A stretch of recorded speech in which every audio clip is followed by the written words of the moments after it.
नमस्कार, आप मुझे देख रहे हैं एमएनएस न्यूज लाइव पर। खबरों की शुरुआत करें इससे पहले एक नजर आज की हेडलाइंस पर।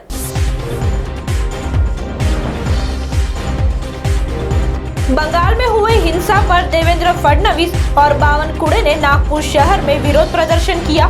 मेडिकल में हुई 503 कोविड संक्रमित मरीजों की सर्जरी, दुर्घटना को न्योता दे रहे बैरिकेड्स। आइए अब खबरें देखते हैं विस्तार से। बंगाल में हुए हिंसा पर देवेंद्र फडणवीस और बावनकुळे ने नागपुर शहर में किया विरोध प्रदर्शन। बंगाल में हुए चुनाव नतीजे के बाद लगा था कि शांति होगी, मगर नतीजे घोषित होते ही बंगाल फिर एक बार दहल उठा है। 2 तारीख को बंगाल विधानसभा चुनाव के नतीजे घोषित हुए। इस चुनाव में दीदी और मोदी ऐसा महायुद्ध दिखाई दिया। चुनाव प्रचार के समय दोनों पक्षों में यह युद्ध साफ तौर पर दिखाई दे रहा था।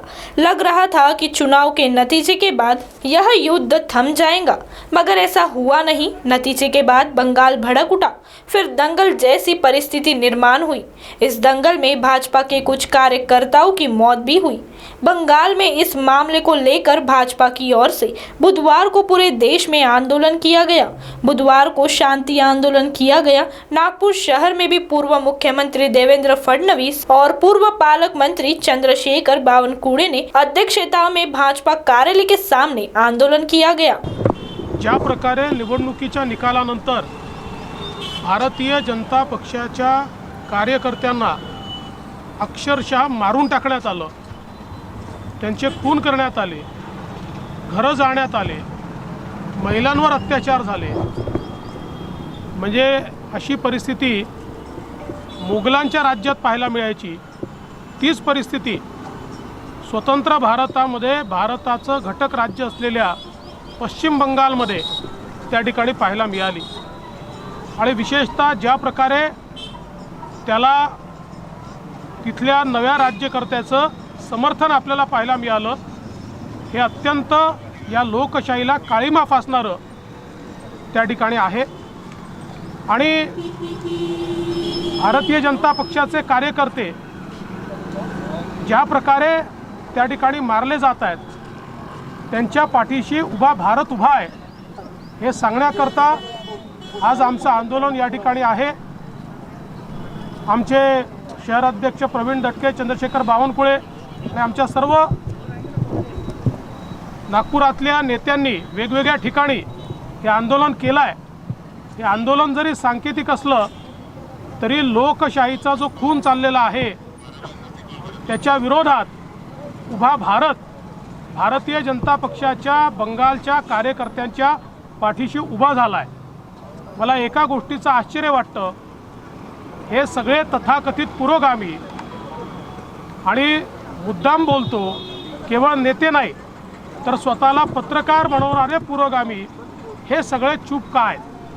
मी सगळ्या पत्रकारांबद्दल बोलणार नाही, अनेकांनी याला वाचा फोडली आहे, पण अनेक आपल्याला पुरोगामी म्हणवणारे आज मात्र चूप बसलेले आहेत। ममता दीदींना वेगवेगळ्या उपमा देणारे आता नेमकं याच्यावर काय बोलतायत हा देखील आमच्यासमोर सवाल आहे। आणि भारतामध्ये केवळ राजकारणाकरता अशा प्रकारच्या हत्या होणार असतील आणि या देशातले राजकीय नेते हे राजकारणाकरता चूप बसणार असतील आणि त्या हत्यांचं मुकसमर्थन करणार असतील तर मला असं वाटतं की देशाच्या लोकशाहीवर हे एक मोठं संकट आहे।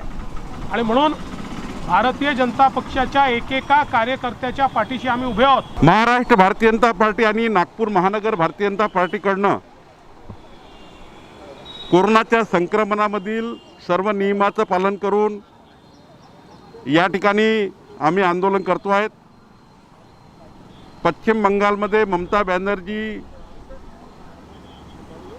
यांचा सरकारकडनं आणि चिथावणी देऊन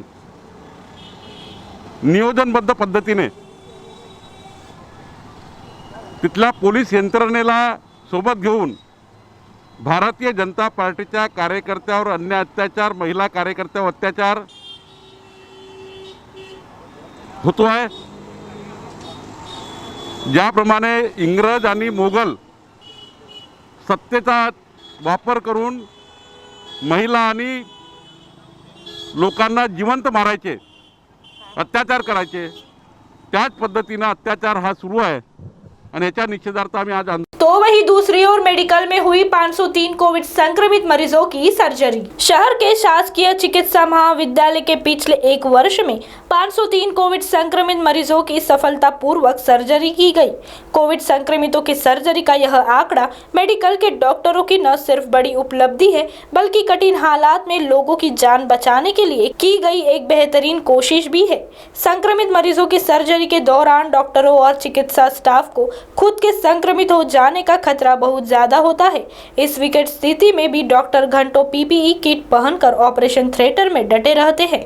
विशेष रूप से सर्जन व अन्य डॉक्टरों के साथ एनेस्थीसिया देने वाले चिकित्सकों की भूमिका सबसे अहम मानी जाएगी, जो ऑपरेशन तक 6 से 7 घंटे ओटी में ही पीपीई किट पहनकर डटे रहते हैं। तो वही तीसरी ओर दुर्घटना को न्योता दे रहा बैरिकेड्स। गोरेवाड़ा रिंग रोड पर नाले से निकला गया मलबा उठाने की वजह पर बैरिकेड्स लगा दिया गया है। रोजाना यहाँ से भारी वाहनों की आवाजाही दिन रात होती है।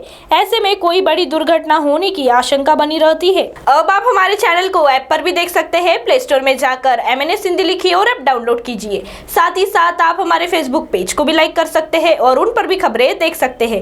लिंक हाइक ट्विटर इंस्टाग्राम पर भी आप हमारे खबरों को देख सकते हैं। आप हमारे चैनल को यूट्यूब पर भी देख सकते हैं और इसे यूट्यूब पर सब्सक्राइब करना ना भूलें। फिलहाल वक्त तो चला है एक ब्रेक का। ब्रेक से लौटने के बाद देश और दुनिया की तमाम खबरें देखने के लिए जुड़े रहिए हमारे साथ MNS न्यूज लाइव पर। नमस्कार।